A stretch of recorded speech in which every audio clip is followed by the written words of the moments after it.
Hey guys, welcome to Weekly Wrestling Reviews, all things WWE throughout the week. I'm your host, Howie Newman, and let's get right to business, opening with Raw.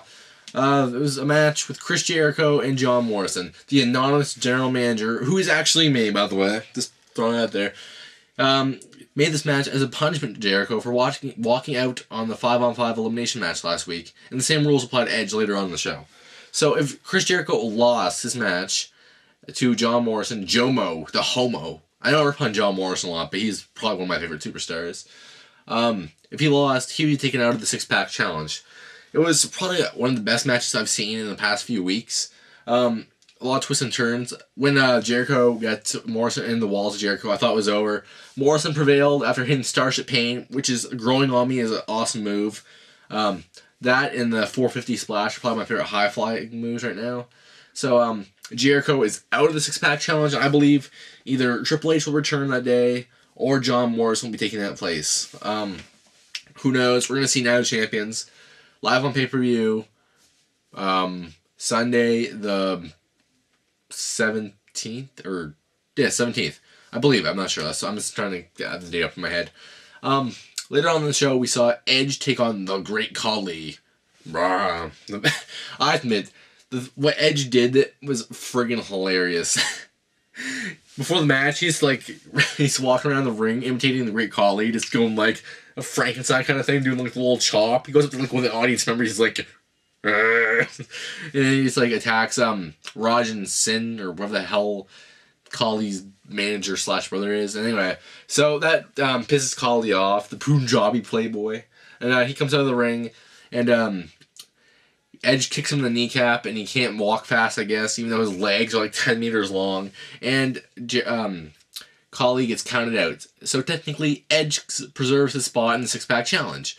But the anonymous GM, and I quote, said, I won't accept your cheap count-out victory. And I was like, yes. So it'll be an over-the-top rope elimination match. I was like, okay, it's going to be interesting to see how Edge can do this. But the funny part is, over-the-top rope elimination match, the way you get eliminated is going over the top rope and both feet touching the floor. Same as a Royal Rumble elimination.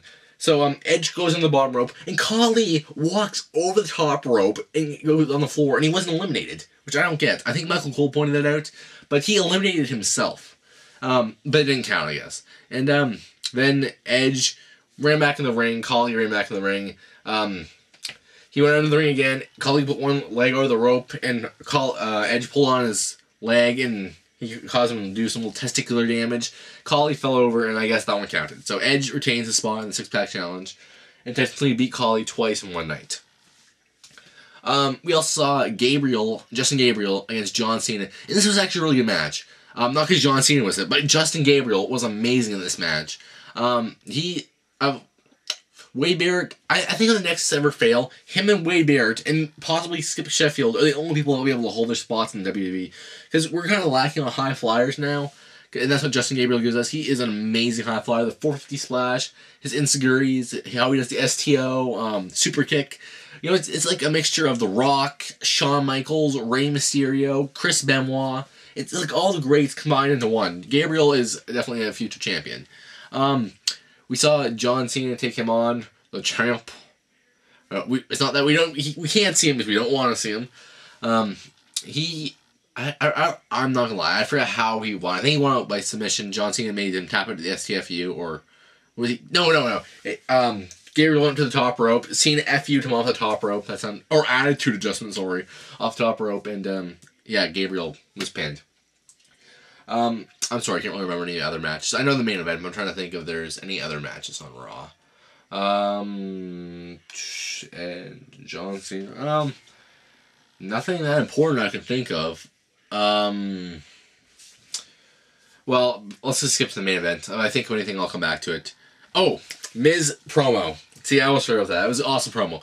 He's talking about how he's finally come full circle, because he used to read WWE magazines. And now he's on the cover of the latest WWE magazine. And then Daniel Bryan came out, and he was all like, yo, I know I'm not as awesome as you, I'm not as stylish as you, I have a $10 haircut, and I count the music that I can't even recognize, but I deserve a United States title shot. And so The Miz accepts his challenge, and Daniel Bryan does this little submission move. I forget what it's called. It's kind of like a crippler crossface, but not quite.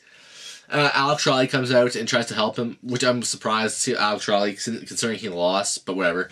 And, yeah, so he interferes in the whole thing.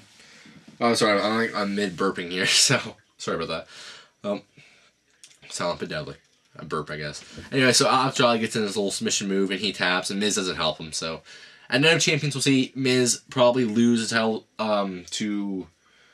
What the hell's his name? Jesus Christ, I referred. I said like 5 minutes ago. Daniel Bryan. Bryan Danielson, whatever. And I can guarantee you, by bragging rights, Miz will be the WWE Champion. He'll be cashing in. Then let's get to the main event. Randy Orton versus Wade Barrett. Two of the greatest Raw superstars that we have right now. We are really lacking Raw superstars, believe it or not. I mean, Chris Jericho's not in the main event. Edge, not in the main event. John Cena, don't even put him in the main event. We're missing talent. We have Miz, Morrison, Orton, Barrett, Gabriel. That's about it, really. That's Evan Bourne. He was getting a push, and what the hell happened? We have Yoshitatsu. What happened to him? He never got a push anyway, so no one really cares about him. With his fucking techno Kirby theme song, which is actually really addicting. You know who the biggest talent on Raw is? Zack Ryder. Woo, woo, woo. You know it. I actually have his theme song on my iPod. But anyway, so Randy Orton versus Wade Barrett. I really couldn't predict who was going to win this match. I mean, Wade Barrett, they're giving him a push. Randy Orton, they're giving him a huge push. He is so over right now. It looked like Barrett was going to pick up after he threw Orton over the top rope onto the floor. Then Darren Young came out with his really creepy music. At first I thought it was the Raw General Manager coming out. I didn't know who the hell it was, but then I read all the thing. I said Darren Young. I'm like, oh great, this guy, Black Cena. It's not bad enough that we had Cena sitting at ringside, which I admit, Cena has friggin' hilarious commentary, but I hate him as a wrestler and in person. But commentary-wise, he's okay. Edge, Sheamus, and John Cena were all commentating this match. And so yeah, Orton and Wade Barrett. Darren Young comes in. Barrett turns his back, which is a genius thing to do when you're facing the Viper. Apex Predator, Viper, Legend Killer, Viper, Randy Orton. I'm pretty sure it's more names. But, so anyway, Barrett turns his back. He turns around, RKO, 1, 2, 3. He calls Darren Young into the ring. Darren's like, yo, man, I'm Darren Young. I'm the missing link. Randy Orton RKO's him. Ed tries to hit his spear on Randy Orton. Randy Orton RKO's him. Sheamus tries to hit the bro kick on Randy Orton. Randy Orton RKO's him. And then we have Cena against Randy Orton. And Cena looks like he's going to attack. And he as soon as Randy Orton looked at him, he pretty much shit himself. He just stood there like he shit himself. And then he took his shirt off. Because we all need to see John Cena's tits, right? He's the next Hulk Hogan, you know? Hulk Hogan had a TV show called Hogan Knows Best. It should have been called Hogan Grows Breasts. Just saying. So let's go over to SmackDown. It's probably the best SmackDown I've seen in a long time. The matches, the promos, everything was perfect for the SmackDown, except there was no hype for Night of Champions. I mean, they mentioned it a few times, but then none of the wrestlers mentioned it. CM Punk did, but he always has great skills on the mic. So we start off the show with Undertaker talking about how he's strong, blah, blah, blah. He's coughing. I don't know. Punk comes out and saves the day from this horrible promo. He says that Undertaker doesn't have the same panache in his voice. I almost said panache. I don't know how that is. And for some reason, he'll be facing Big Show at Night of Champions for no title. I thought that was Night of Champions for all the titles being online, but whatever. So CM Punk entering singles competition again, finally. He'll be facing Undertaker later on in the night. Well, let's get to that later. Let's see what we had going on here. We have... I'm not going to do these matches in order because I can't remember them, even though I just watched it like 5 minutes ago. We had a promo with Lay Cool and Kaval where he was just going me. I don't know. I know about say about Kaval so far, but let's start off with my new favorite breakouts are Alberto Del Rio against Matt Hardy or Fat Hardy. I'm sorry. I mean he's gained weight. So is Jeff Hardy too. If you notice on TNA, Jeff Hardy's gained weight. I don't know. Let's just go on and do something I haven't talked about much. TNA. Who do you guys think is going to win at Bound for Glory? We have Kurt Angle versus Mr. Anderson versus Jeff Hardy. Angle and Anderson have probably been two of my favorite wrestlers ever. I wish Mr. Kennedy or Anderson would come back to WWE. I miss him dearly. And so Kurt Angle too. Jeff Hardy, keep your ass over in TNA. No one wants you. You drug addict. You burnt your own house down and killed your own dog. You meth addict. Anyway, SmackDown. So, Alberto Del Rio dominated this match. He twisted Matt's arm around, threw it into the ring post, hit it against the ropes, and made him tap out with his cross arm breaker, which is from his MMA ropes. Anyway, so then Christian comes out and chases him out of the ring. Okay, we also have Chris Masters and Kofi Kingston against Dolph Ziggler and Chavo Guerrero. Wow, this match isn't going to suck at all. Although I love you, Dolph. Dolph Ziggler and Chris Masters. Kofi Kingston, I met you a few times, really nice, but I just don't feel it as a wrestler. Maybe he made a heel turn, I don't know. I met Kofi Kingston on 2 different occasions. I've talked to him. I've kind of had a mini interview with him. By mini interview, I mean like a 2-minute talk with him while he was signing autographs. But I also did the same with Big Show, but that wasn't as long as the talk. I mean, I just like, hey, can you sign this, blah, blah, blah. I asked him a question about wrestling. Who else did I met? Jimmy Wang Yang. He was amazing. But, yeah, so I hate when referees do something. Ziggler tagged in Chavo Guerrero, and the ref didn't see it.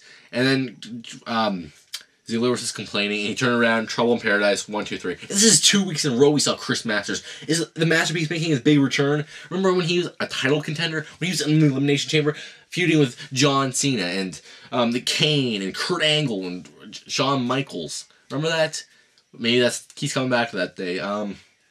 Okay, we also saw Caitlyn, smoking hot, by the way, and Vicky Guerrero, smoking not.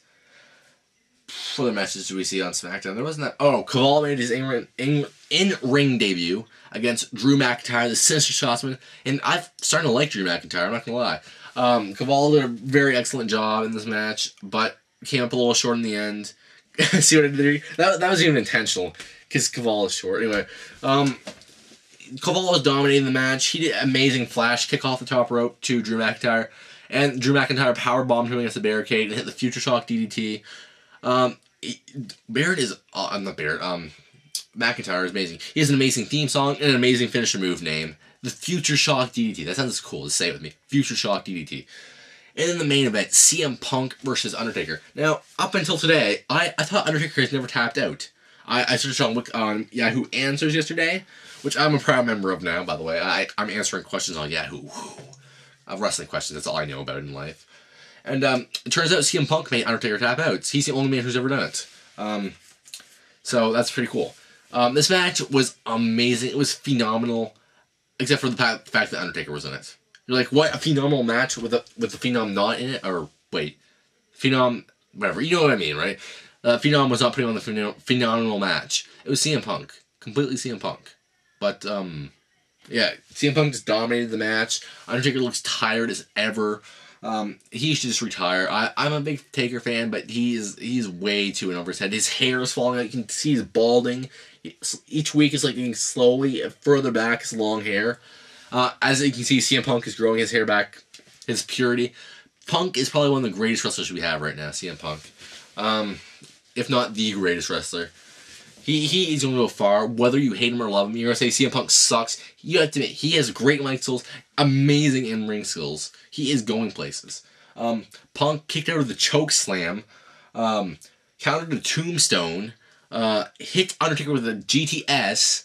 What else did he do? Well, he did this alone. The Straight Society wasn't even with him when he did it.